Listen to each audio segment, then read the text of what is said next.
बिस्मिल्लाहिर्रहमानिर्रहीम। नाज़रीन अस्सलाम वालेकुम, मैं हूं आपका मेज़बान साबिर शाकिर। आज एक और अहम तरीन पेशरफ्त हुई है और अमेरिका ने एक यू टर्न लिया है। अमेरिकी नए सदर यानी कि नई इंतज़ामिया ने, बाइडन इंतज़ामिया ने एक और यू टर्न लिया है और उसमें अफ़गानिस्तान के बारे में उन्होंने एक नई पॉलिसी देने की कोशिश की है और उससे लगता ये है कि मामलात फिर ख़राब होने की तरफ जा सकते हैं और जो कि हम पाकिस्तान के लिए बहुत अच्छी ख़बरें आ रही थी इस ख़ित्ते के लिए, बल्कि कि अफ़गानिस्तान में एक अमन माहिदा हुआ है और उस अमन माहिदे के मुताबिक मामलात आगे बढ़ेंगे और अमरीकी फ़ौजों का इनखला होगा मुकम्मल तौर पे। नेटो फ़ौज भी जाएंगी, गैर मुल्की अफ़वाज जो हैं वो मई तक वापस चली जाएंगी और इसी दौरान इंटर अफ़गान डायलाग होगा और अफ़गानिस्तान में मौजूद जितने भी स्टेक होल्डर्स हैं अफ़गान तालिबान समेत, ये सब मिलकर आइंदा का मुस्तकबिल का सेटअप जो है वो तय करेंगे। लेकिन अब ये हुआ है कि बाकी जितने भी फ़ैसलों की तरह जो ट्रंप इंतज़ामिया, प्रेसिडेंट ट्रंप की पॉलिसीज़ थी, जो फ़ैसले थे, उनको रिवर्स किया जा रहा है। तो उसमें एक रिवर्सल अफ़गानिस्तान के मामले में भी आ गया है और एक ब्रेक लग गई है जिससे कशीदगी जो है वो बहुत बढ़ गई है और पाकिस्तान, चाइना, रशिया तमाम के तमाम अलर्ट हैं और वो कैसे अलर्ट हैं वो मैं आपको बताऊंगा। सूरत हाल ये है कि ये तो आपको मालूम है कि एक माहिदा हुआ अफ़गानिस्तान में, पीस प्रोसेस दोहा जो अमन माहिदा हुआ अफ़गान तालिबान के दरमियान और अमरीकी हुकूमत के दरमियान, और उसमें पोम्पियो उस वक्त वज़ीर ख़ारजा थे, ट्रंप प्रेसिडेंट थे और ज़ल्म खलीलज़ाद सफ़ीर थे, वो अभी भी हैं ख़ुसूसी एलची। तो मई में ये सारा कुछ कंप्लीट होना था, लेकिन नेटो ने पहले तो मुखालफत की और उसके बाद अमेरिकन कांग्रेस की रिपोर्ट आ गई, उसने भी इस मामले को रोका कि जी डिले करना चाहिए, फ़ौज को फौरी तौर पे अमरीकी गैर मुल्की फ़ौज जो वहाँ से ना निकले। नेटो ने भी यही कहा था कि ये नुकसानदेह होगा उनके मफादात के लिए। इसके पीछे एक और कोशिश भी थी और वो ये है कि जो अफ़गानिस्तान की मौजूदा हुकूमत है, अशरफ गनी साहब हैं और अब्दुल्ला हैं, वो भी नहीं चाहते और फिर इंडिया भी ये कोशिश कर रहा है कि अफ़गानिस्तान में अमेरिका की इन्वॉल्वमेंट भी रहे और अमेरिका की फ़ौज भी यहाँ पे रहे। ये अफ़गान हुकाम भी चाहते हैं, अफ़गान फोर्सेस भी चाहती हैं। उसकी रीज़न ये है कि उन्हें मालूम है कि वो अफ़गान तालिबान के साथ नहीं लड़ सकते और वो एक हफ़्ता भी नहीं गुजार सकते क्योंकि मोर देन 70% एरिया तो पहले ही अफ़गान तालिबान के कंट्रोल में है। तो अमरीकी कांग्रेस की रिपोर्ट आई थी, उसमें वाशिंगटन को ये कहा गया था कि वो इस फ़ैसले पे नज़रसानी करें और 1 मई की जो डेडलाइन है इसमें तौसी कर देनी चाहिए और जो ट्रंप ने मुआहदा किया था, ट्रंप इंतज़ामिया ने अफ़गान तालिबान के साथ, उसको रिव्यू करना चाहिए, उस पर नज़रसानी करनी चाहिए। अब हुआ यह है कि ये आ गया है, ऐलान कर दिया गया है अमरीकी हुकाम की तरफ से कि फौरी तौर पे जी वो फ़ौजों का इनखला जो है वो हम सस्पेंड कर रहे हैं, ये अमल रोक रहे हैं और अभी कोई डेडलाइन नहीं है। उसमें अमरीकी महकमा ख़ारजा का तर्जमान, उनका भी स्टेटमेंट आ चुका है और वो ये कह रहे हैं कि अमरीका इस सारे मामले का असर नौ जायज़ा लेगा और अफ़गानिस्तान में अमन व इस्तेहकाम हम चाहते हैं, हमारी तरजीह है, लेकिन अफ़गान तालिबान जो हैं जब तक वो अपने मुआहदे की पासदारी नहीं करते तब तक ये मुमकिन नहीं है। उस वक्त तक हम इसको मुअख्खर कर रहे हैं अमरीकी फ़ौजी इनखला को। और साथ ही साथ उन्होंने ये भी कहा कि जो ट्रंप इंतज़ामिया ने एग्रीमेंट किया था उसका हम जायज़ा ले रहे हैं, उसको हम रिव्यू कर रहे हैं। ये ख़ास तौर पे ये स्टेटमेंट आ गया अमरीकी महकमा ख़ारजा के तर्जुमान का और उन्होंने कहा कि माजी में क्या हुआ, हम ज़रा ट्रंप इंतज़ामिया से मुख्तलिफ़ हैं, हमारी पॉलिसियाँ मुख्तलिफ़ हैं और हमारी सोच का अंदाज़ भी मुख्तलिफ़ है। लेकिन साथ ही साथ उन्होंने कहा जी कि पाकिस्तान जो है, पाकिस्तान के बग़ैर अफ़गानिस्तान में अमन कायम करना मुमकिन नहीं। पाकिस्तान के किरदार की बहुत ज़्यादा तारीफ़ की गई, अमरीकी महकमा ख़ारजा के तर्जुमान ने बहुत ज़्यादा कहा और उन्होंने कहा कि पाकिस्तान के साथ हमारा ताल्लुक़ महज चीन के तनाजुर में नहीं है, बल्कि हम पाकिस्तान को अफ़गानिस्तान के पॉइंट ऑफ व्यू से देखते हैं। हमारा बहुत ज़्यादा इम्पॉर्टेंट रोल है पाकिस्तान का, और पाकिस्तान के साथ हम इस सिलसिले में उनके ताउन के मुंतज़िर हैं, और आगे जो पहले किया ताउन उसके हम मशकूर भी हैं। उस किरदार को सराहा उन्होंने। अब ये कर दिया, उसके बाद हो ये रहा है कि मुआहिदा तो हो गया था, पीस प्रोसेस, पीस एग्रीमेंट वो हो गया, इंटर अफ़गान डायलॉग भी चल रहे हैं। पिछले दिनों वो इंटर अफ़गान डायलॉग तात्तुल का शिकार भी हुए, और उसकी रीज़न शायद यही थी कि प्रेशर बहुत ज़्यादा था। और उसके बाद अब अगली बात ये हो रही है कि इस दौरान अफ़गान तालिबान ने क्या किया। अफ़गान तालिबान ने यह किया कि अपनी जंगबंदी का मुआहिदा, ज़हन में रखिएगा कि जंगबंदी की शर्त कबूल नहीं की अफ़गान तालिबान ने, और किसी सूरत में भी उन्होंने कहा कि जंगबंदी नहीं होगी। जंगबंदी तब होगी जब पूरा पैकेज आ जाएगा। फ़िल वक्त आपने सेफ़ एग्ज़िट मांगा है, अमरीकी फ़ौजियों का जो है महफूज रास्ता मांगा है, उसके लिए इनकी टर्म एंड कंडीशंस तय हो गई। कुछ हिडन हैं शराइत, कुछ मामलात हिडन हैं और कुछ ज़ाहिर हो गए। कैदियों का तबादला हो गया, कैदी रिहा हो गए। लेकिन अफ़गान तालिबान मुसलसल अफ़गान फोर्सेस पे बहुत ज़ोरदार किस्म के हमले कर रहे हैं और बहुत ज़्यादा कार्रवाइयाँ कर रहे हैं। और ताज़ा एक 2-3 जो ताज़ा हमले हैं, सिर्फ़ एक हमले में 21 अफ़गान फ़ौजियों को हलाक किया। और जबकि जो अफ़गान हुकूमत है वो ये कहती है कि एक तरफ मुज़ाकरात कर रहे हैं, दूसरी तरफ ये हम पे हमले भी कर रहे हैं, इन हमलों को रुकवाया जाए। तो अफ़गान तालिबान ने कहा ये तो कम से कम नहीं हो सकता। हम अपनी जो पॉलिटिकल लीडरशिप डायलॉग करेगी और फ़ौजी क़यादत जो है वो मैदान में लड़ती रहेगी। आप भी लड़ें, हम भी लड़ते हैं। ये एक कर एक में 21 फ़ौजी हलाक, दूसरे में 16 फ़ौजी हलाक। ये हुआ कंदोज के खानाबाद ज़िला में हुआ, वहाँ पे ही निशाना बनाया गया। यानी जहाँ भी उनके लिए कोई मुश्किल काम नहीं है। इवन काबुल तक भी कोई मुश्किल काम नहीं है उनका। जब वो देना चाहते हैं पैगाम तो वो दे देते हैं।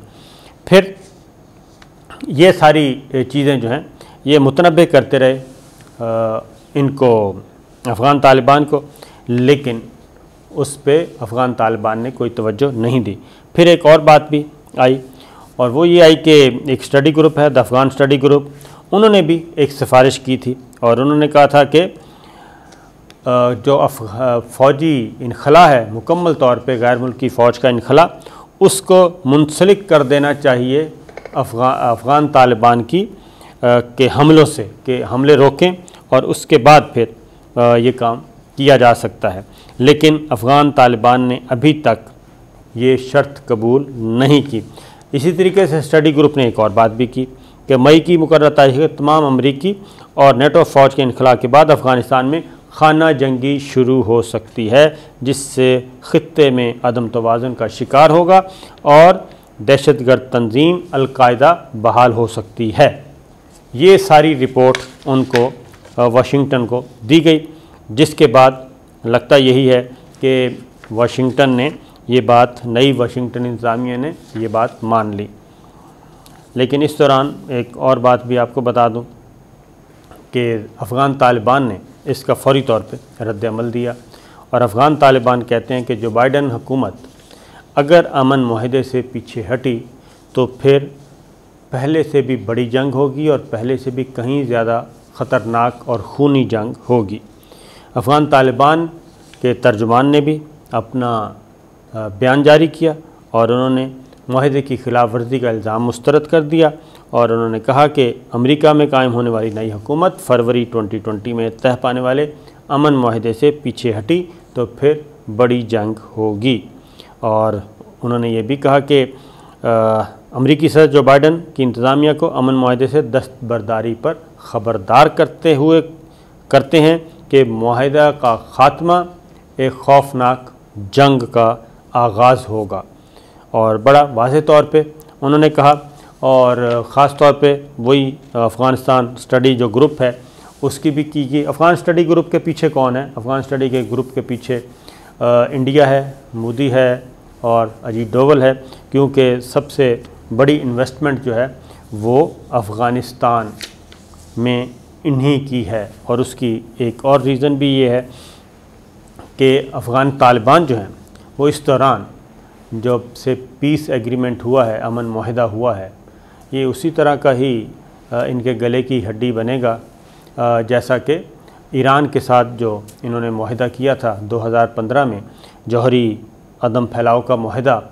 तो उसमें अमेरिका ओबामा इंतज़ामिया ने मुआहदा किया, ट्रंप ने आके 2018 में यकतरफ़ा तौर पे उससे निकल गया, जबकि मुआहदा वो अमेरिकी हुकूमत के साथ था, वो कोई प्रेसिडेंट ओबामा के साथ ज़ाती हैसियत में नहीं था। और अब भी जो मुआहदा हुआ अफ़गान तालिबान का वो अमेरिकी हुकूमत के साथ था, उस वक्त अमेरिकी सदर ट्रंप थे।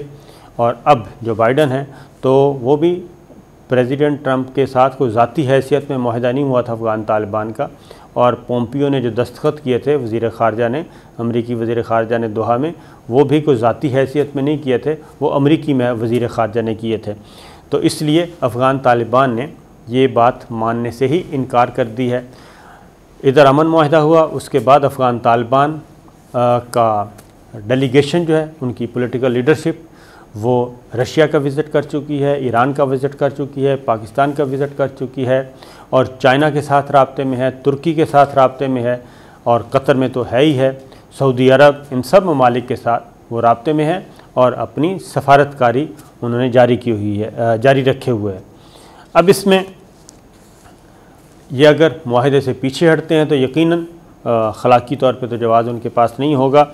और फिर ये है कि चीन और पाकिस्तान भी अफ़गानिस्तान के मामले में बहुत ज़्यादा क्लोज़ आ चुके हैं, जो ताज़ा तरीन सिचुएशन इस वक्त हुई है। और ये अमेरिकी कांग्रेस को एक रिपोर्ट भेजी गई है बाकायदा तौर पे, और उस रिपोर्ट में ये कहा गया है कि चीन और पाकिस्तान के दरमियान अफ़गानिस्तान में अपने मफादात के तहफ़्फ़ुज़ के बारे में एक मफ़ाहमत तह पाई है और इस्लामाबाद इस हिकमत अमली में अहम किरदार अदा कर रहा है। और ये रिपोर्ट भेजी गई वाशिंगटन को, और ये यहाँ से इस्लामाबाद सफारत खाने से भेजी गई होगी, और किसने भेजनी है। चीन पाकिस्तान ताल्लुकात की बढ़ती हुई कुर्बत का मतलब, अमरीकी रिपोर्ट है, अमरीकी रिपोर्ट में ये बताया गया है कि चीन पाकिस्तान ताल्लुकात की बढ़ती हुई कुर्बत का मतलब क्या है। मतलब है कि बीजिंग की अफ़गानिस्तान की पॉलिसी का ज़्यादातर हिस्सा इस्लामाबाद से करीब तर है और इस्लामाबाद इसकी क़यादत कर रहा है। आपको मालूम है कि अमेरिका आलमी जो ताल्लुकात हैं, आलमी मफादात हैं, वो इसी तरह ही होते हैं। विकेट के एक तरफ कोई भी नहीं खेलता, विकेट के चारों तरफ ही खेला जाता है। और उसमें यकीनन पाकिस्तान एक इम्पॉर्टेंट मुल्क है, पाकिस्तान हमसाया मुल्क है और पाकिस्तान अपने तौर पे तमाम बंदोबस्त कर चुका है। पाक अफ़गान बॉर्डर पे बाड़ लगा चुका है, पाक ईरान बॉर्डर पे लगा रहा है, और चाइना उसका स्ट्रेटेजिक पार्टनर है, स्ट्रेटेजिक नहीं बल्कि इकोनॉमिक पार्टनर है उसकी। मैं आपको आगे जाके एक अगली वीडियो में इंशाल्लाह कुछ और चीज़ें भी बताऊंगा कि कहाँ कहाँ तकलीफ़ पहुँच रही है। और ये बड़ी ताकतों का जो दोगला किरदार है वो हमेशा इसी तरह ही होता है। एक तरफ कह रहे हैं कि हम पाकिस्तान की खिदमत और पाकिस्तान के किरदार को भुला नहीं सकते, पाकिस्तान का किरदार बड़ा अहम है अफ़गानिस्तान में, लेकिन दूसरी जानिब ये भी है कि ये सारे फ़ैसले क्यों लिए जा रहे हैं अफ़गानिस्तान के बारे में। वो इसलिए लिए जा रहे हैं कि अफ़गान तालिबान जो है उनको तो पजीराई मिल रही है। पहले तो अफ़गान तालिबान की पॉलिटिकल हैसियत तस्लीम कर ली खुद अमेरिका ने अमन मुआहदा करके, और अगर अमेरिकी वज़ीर ख़ारजा उस पर दस्तखत करते हैं और प्रेसिडेंट ट्रंप के ट्वीट्स आते हैं तो फिर अमेरिकन प्रेसिडेंट के, तो उसके बाद तो सिचुएशन ऐसी होती है। अब जब सारी चीज़ें हो गई और अफ़गान तालिबान को लेजिटिमाइज़ कर दिया गया, उनकी लेजिटिमाइजेशन भी हो गई और उन्होंने अपनी हैसियत मनवा ली, और फिर उसके बाद दीगर ममालिक से भी, तो फिर अब इससे पीछे हटना मेरा ख़्याल है कोई इतना आसान होगा नहीं। लड़ाई ज़रूर पड़ेगी और दंगा फसाद होगा, खूनी लड़ाई होगी, लेकिन इससे कैसे निमटना है तो मेरा ख़्याल है कि कुछ दिन पहले मैंने आपको बताया था कि अब पाकिस्तान भी इतना कमज़ोर नहीं है और अमेरिका अफ़गानिस्तान में इतना तगड़ा नहीं रहा। अब सिर्फ नेटो के चंद हज़ार फ़ौजी हैं और अमेरिका के 2500 फ़ौजी हैं, तो बिल आखिर यहाँ से निकलना तो है।